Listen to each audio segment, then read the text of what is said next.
퇴직 후 나는 살던 대형 아파트를 처분하고 작은 아파트 2층으로 거처를 옮겼다. 40년 넘게 직장 생활을 하면서 여러 번 이사했지만 아마 이번이 마지막일 것이다. 조용히 책 읽고 라디오 들으며 노후를 보내고 싶었다. 아침엔 신문을 읽고 오후엔 동네를 산책했다. 저녁엔 좋아하는 클래식 음악을 틀어놓고 차 한 잔을 마셨다. 평범하지만 평화로운 일상이었다. 하지만 그 평화는 오래가지 않았다. 이사 온 지 한 달쯤 되었을 때였다. 밤마다 낮마다 윗집에서 쿵쿵쿵 아이가 뛰는 소리가 들렸다. 처음에는 참았다. 애 키우는 집이니 그럴 수도 있지. 나도 젊을 때는 아이들 뛰노는 소리에 묻어냈으니까. 어린아이가 집안에서 뛰어노는 건 자연스러운 일이라고 생각했다. 하지만 그 소리가 하루 이틀이 아닌 매일같이 이어지면 사람 마음이 어떻겠나. 오전 7시부터 밤 11시까지 거의 하루 종일 계속됐다. 잠을 설치고 신경은 곤두서고 하루가 시작되기도 전에 지쳤다. 처음엔 그냥 아이가 활발한가 보다 했다. 그런데 이상했다. 뛰는 소리가 너무 규칙적이었다. 마치 일부러 바닥을 구르는 것 같기도 하고 무거운 걸 떨어뜨리는 것 같기도 했다. 빗자루로 천장을 두드려 보기도 했다. 그러면 잠깐 조용하다가 곧 다시 쿵쿵거림이 이어졌다. 어떨 땐 더 심해지기도 했다. 마치 내 항의를 비웃기라도 하듯이. 그럴 때마다 이런 생각이 들었다. 이게 내가 꿈꾸던 은퇴 생활이었나? 한밤중에 깨어 천장을 올려다보며 한숨을 쉬었다. 새벽 3시, 4시에도 소리가 들렸다. 도대체 언제 자는 건지 궁금할 정도였다. 매일 한숨으로 하루를 시작했다. 커피를 마시다가도 책을 읽다가도 텔레비전을 보다가도 그 소리가 들려오면 온 신경이 그쪽으로 집중됐다. 무례한 이웃, 더 서운한 건 따로 있었다. 그 집 사람들은 인사조차 없었다. 얼굴을 마주쳐도 눈길조차 주지 않고 휙 지나가 버렸다. 계단에서 마주쳤을 때도 그저 아이 손만 잡고 서둘러 내려가기 일쑤였다. 한 번은 쓰레기를 버리러 나가다가 그들과 마주쳤다. 나는 먼저 안녕하세요라고 인사했다.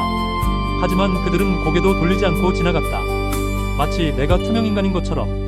또 한 번은 우편물을 받으러 나갔는데 그 집 남자와 엘리베이터에서 함께 탔다.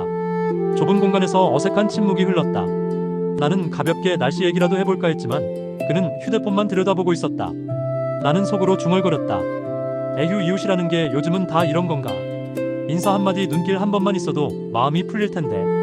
옛날엔 이웃끼리 정이 있었다. 김치를 나눠 먹고 아이들을 함께 돌봐주고 서로 안부를 물었다. 하지만 지금은 바로 위아래 사는 사람도 남보다 못한 것 같았다. 하지만 그 작은 걸 끝내 하지 않았다. 그게 더 마음을 싸늘하게 만들었다. 어떨 땐 복도에서 그들이 큰 소리로 웃으며 지나가는 걸 들었다. 친구들과는 그렇게 밝게 지내면서 왜 이웃한테는 인사 한마디 못하는 건지 이해할 수 없었다. 시간이 지나면서 소음은 더욱 심해졌다. 처음엔 그냥 아이 뛰는 소리라고 생각했는데 나중엔 온갖 소리가 다 들렸다. 의자 끄는 소리, 문 닫는 소리, 무언가를 바닥에 떨어뜨리는 소리, 심지어는 밤늦게 세탁기 돌리는 소리까지 들렸다. 나는 층간소음에 대해 알아보기 시작했다. 인터넷에서 검색도 해보고 관리사무소에 문의도 했다. 하지만 뚜렷한 해결책은 없었다. 참으세요, 서로 이해하며 사세요, 직접 얘기해보세요 같은 뻔한 대답뿐이었다. 한 번은 용기를 내서 직접 올라가 볼까도 생각했다. 하지만 그들이 그동안 보인 무례한 태도를 생각하니 가봐야 소용없을 것 같았다. 대신 관리사무소를 통해 공문을 보냈다. 층간소음으로 인한 피해 호소 같은 내용이었다. 하지만 달라지는 건 없었다. 오히려 그 이후로 소음이 더 심해진 것 같았다. 마치 내 항의에 대한 보복이라도 하는 것처럼. 몇 달이 지나면서 나는 점점 예민해졌다. 작은 소리에도 깜짝깜짝 놀랐고 밤에 잠을 제대로 못 잤다. 아침에 일어나면 머리가 무겁고 몸이 찌뿌둥했다. 식욕도 없어지고 평소 즐기던 산책도 하기 싫어졌다. 친구들을 만나도 층간소음 얘기만 했다. 그들은 처음엔 같이 분개해줬지만 시간이 지나면서 지겨워하는 기색이 역력했다. 그냥 이사가지 그래 하는 말도 들었다. 하지만 퇴직하고 나서 이 집으로 옮기기까지 얼마나 고민했었는데 이런 일로 또 이사를 간다는 게 말이 되나. 혈압도 올라갔다. 병원에 가니 의사가 스트레스를 줄이라고 했다. 하지만 매일 들려오는 그 소리를 어떻게 무시하란 말인가. 그러던 어느 주말 아들이 찾아왔다. 대기업에서 이사로 일하는 녀석이지. 한 달에 한두 번 정도 들르곤 했다. 아버지 요즘 어떻게 지내세요? 응, 그냥 그저 그렇지. 별일 없어. 밥상을 마주 앉아 이런저런 얘기를 나누는데 천장에서 또 쿵쿵 소리가 울려 내려왔다. 유난히 그날은 소리가 심했다. 내가 얼굴을 찌푸리자 아들이 웃으며 말했다. 아버지 요즘 다 이런 문제 많다잖아요. 그냥 조금만 참으세요. 참긴 뭘 참아. 벌써 몇 달째야. 사람이 미쳐버리겠어. 그래도 애들이 그럴 수 있죠. 저희 집 위층도 좀 시끄러워요. 하지만 뭐 어쩌겠어요. 아들은 태평하게 말했다. 젊으니까 그런가 보다. 스트레스를 덜 받는 모양이었다. 그때였다. 위층 남자가 계단을 내려오다가 우리와 마주쳤다. 놀라운 일이 벌어졌다. 그토록 무심하던 사람이 갑자기 허리를 깊이 굽히며 인사하는 것이었다. 혹시 삼성전자 이사님 아니십니까? 나는 순간 눈을 의심했다. 평소엔 눈길도 안 주던 사람이 아들 앞에서는 공손을 떨며 두 손을 모았다. 아, 네. 맞습니다. 아들이 당황스럽게 대답했다. 저는 대형 상사에서 일하는 김라고 합니다. 다음 주에 귀하 회사와 미팅이 있는데 알고 보니 아들 회사와 거래를 앞둔 협력사 직원이었다. 세상은 참 아이러니했다. 아, 그러시군요. 반갑습니다. 아들도 예의상 인사를 받았다. 혹시 시간 되시면 차 한 잔. 아, 오늘은 아버지와 시간을 보내야 해서요. 다음에 기회가 되면.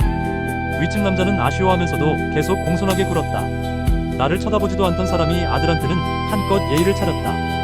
그날 저녁 위층 부부가 작은 선물을 들고 내려왔다. 과자 상자 하나와 과일 몇 개였다. 안녕하세요. 위층에 사는 김입니다.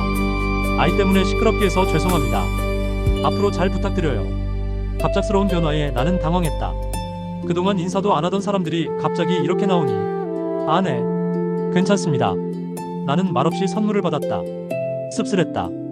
이해관계 하나로 사람의 태도가 이렇게까지 달라질 수 있다니. 앞으로는 아이가 뛰지 않게 주의시키겠습니다. 저희도 직장 생활하다 보니 이런 부분에 소홀했네요. 그들은 한껏 사과의 말을 늘어놓았다. 하지만 진심인지 의심스러웠다. 아들만 없었다면 계속 무시했을 텐데. 네, 서로 이해하며 살아야죠. 나는 건성으로 대답했다. 내심 복잡했다. 기분이 좋아야 할 텐데 왠지 더 기분이 나빴다. 신기하게도 그날 이후 며칠간은 소음이 줄어들었다. 완전히 없어지지는 않았지만 이전보다 훨씬 조용해졌다. 역시 사람이 마음먹기 나름이구나 생각했다. 그동안은 그냥 신경 안 썼던 거였다. 하지만 오래가지 않았다. 일주일쯤 지나니 다시 원래대로 돌아왔다. 오히려 전보다 더 심해진 것 같기도 했다. 아마 아들과의 거래건이 어떻게 될지 확실해질 때까지만 조심했던 모양이었다. 나는 한숨을 쉬었다. 역시 사람은 쉽게 안 변하는구나. 며칠 뒤 위층 남자가 내 문을 두드렸다. 표정은 다급했고 목소리는 간절했다. 선생님, 죄송한데 잠깐만 얘기할 수 있을까요? 무슨 일이세요? 사실은 제발 아드님께 좋은 말씀 좀 해주시면 안 되겠습니까? 이번 계약이 성사돼야 저도 살고 회사도 삽니다. 그는 거의 애원하는 투로 말했다. 평소 거만하던 모습과는 완전히 달랐다. 저희 회사가 작년부터 어려워서요. 이번 계약 못 따내면 정말 큰일 납니다. 제발 한 번만 도와주세요. 아드님 말씀이면 충분할 것 같은데. 나는 단호하게 말했다. 내 아들은 내 부탁으로 움직일 사람이 아닙니다. 그리고 회사 일은 실력대로 하라고 했습니다. 그래도 됐습니다. 그런 식으로 일하시면 안 됩니다. 비록 힘없는 노인일지라도 양심과 자존심만큼은 지켜야 한다고 생각했다. 아들의 지위를 이용해서 부당한 이익을 취하는 건 옳지 않았다. 위층 남자는 실망한 표정으로 돌아갔다. 하지만 나는 후회하지 않았다. 그날 밤부터 소음이 다시 시작됐다. 이번엔 전보다 훨씬 심했다. 마치 복수라도 하는 것처럼. 새벽 2시, 3시까지도 쿵쿵거리는 소리가 들렸다. 심지어는 고함 소리까지 섞여 있었다. 이 사람들이 진짜로. 나는 화가 치밀어 올랐다. 하지만 어쩔 수 없었다. 이미 선을 그어버린 이상 더 이상 할 말도 없었다. 관리사무소에 다시 신고했다. 하지만 서로 대화해서 해결하라는 답변만 돌아왔다. 경찰서에도 전화해봤다. 하지만 민사 문제라며 소극적인 반응이었다. 결국 나 혼자 견뎌야 하는 상황이었다. 아들한테 물어보니 그 회사와의 거래는 결국 성사되지 않았다고 했다. 왜요? 제안서도 엉망이고 가격 경쟁력도 없고 애초에 우리가 원하는 수준이 안 됐어요. 아버지가 부탁했어도 어려웠을 것 같은데요. 결국 실력이 안 됐던 것이다. 나는 이미 알고 있었다. 그런 식으로 일하는 사람들이 제대로 된 제안을 할 리 없었다. 그러나 그들은 분명 나를 원망할 것이다. 저 노인이 우리 발목을 잡았다고. 하지만 사실은 자신들의 무능함 때문이었다. 사람 됨됨이가 저런데 제대로 성공하긴 애초에 어려웠을 것이다. 며칠 후 복도에서 이상한 소리가 들렸다. 짐 정리하는 소리였다. 위층에서 이사 준비를 하고 있는 것 같았다. 결국 그 남자는 회사에서 잘리고 가족은 이사를 가게 된 모양이었다. 동네 아주머니들 사이에서도 소문이 돌았다. 3층 김씨네가 이사 간다더라. 남편이 직장을 잃었다더라. 나는 특별한 감정이 들지 않았다. 동정할 마음도 기뻐할 마음도 없었다. 그저 자업자득이라고 생각했다. 짐 싸는 소리가 천장을 울리던 어느 날 나는 창가에 앉아 커피를 마시고 있었다. 평소보다 일찍 일어난 터라 아침 공기가 상쾌했다. 그때 낯익은 얼굴이 계단을 오르내리고 있었다. 이삿짐을 돕기 위해 내려온 듯한 윗집 남자의 아버지였다. 처음 봤을 때는 그냥 나이든 분이구나 했다. 하지만 자세히 보니 어디서 본 듯한 얼굴이었다. 순간 나는 숨이 멎는 듯했다. 그 얼굴, 그 눈빛. 10수년 전 내게 1,000만 원을 빌려가고 갚지 않고 사라졌던 바로 그놈이었다. 세월이 흘러 머리는 희끗해졌지만 나는 단번에 알아봤다. 그때의 기억이 생생하게 되살아났다. 그때는 내가 아직 회사에 다닐 때였다. 그는 내 동료의 친구라고 해서 알게 됐다. 급한 일이 생겨서 그런데 돈 좀 빌려줄 수 있나요? 얼마나요? 1,000만 원만. 한 달 안에 꼭 갚을게요. 나는 별 의심 없이 빌려줬다.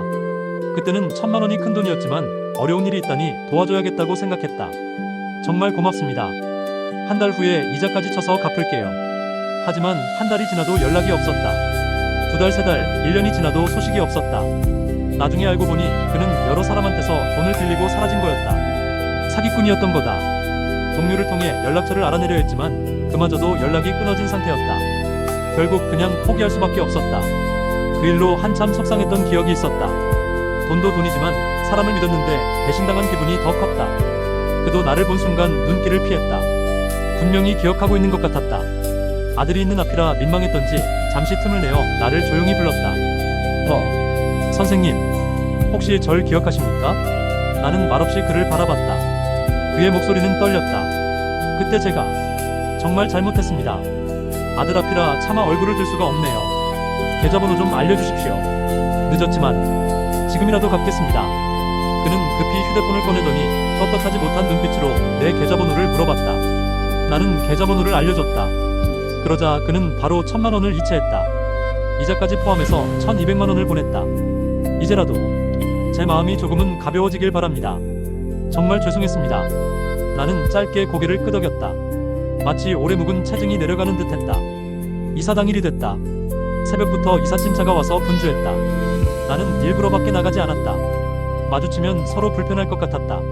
창문으로 내려다보니 그들이 짐을 차에 싣고 있었다. 아이도 보였다. 그 소음의 근원이었던. 신기하게도 그 아이를 보니 미운 마음이 사라졌다. 그냥 평범한 아이였다. 잘못은 어른들에게 있었다. 위층 남자가 우리 집 문 앞에 뭔가를 놓고 갔다. 나중에 보니 사과 편지와 작은 선물이었다. 그동안 시끄럽게 해서 죄송했습니다. 건강하게 지내세요. 짧은 편지였지만 진심이 느껴졌다. 아마 아버지한테 혼이 많이 났을 것이다. 결국 그 집은 떠났다. 나는 조용한 저녁을 되찾았다. 천장에서 더 이상 발소리가 들리지 않고 밤마다 라디오에 잔잔한 음악만 흘러나왔다. 처음으로 제대로 잠을 잘 수 있었다. 아침에 일어나니 머리도 맑고 몸도 가벼웠다.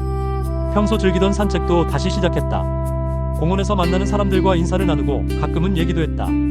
요즘 좀 어떠세요? 내 덕분에 잘 지내고 있어요. 작은 일상의 기쁨들이 다시 느껴졌다. 새소리, 바람소리, 아이들 웃음소리. 모든 게 평화롭게 들렸다. 몇 주 후 새로운 이웃이 이사를 왔다. 젊은 신혼부부였다. 이사 첫날 그들이 인사를 하러 왔다. 안녕하세요. 위층으로 이사 온 박입니다.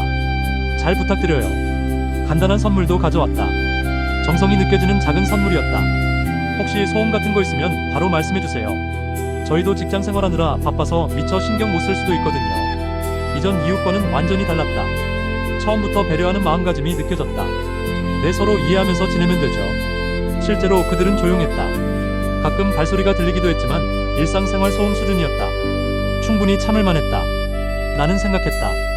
세상은 결국 실력과 사람됨으로 평가받는다. 그리고 빚과 죄 역시 언젠가는 갚게 돼 있다. 씁쓸했지만 동시에 후련했다.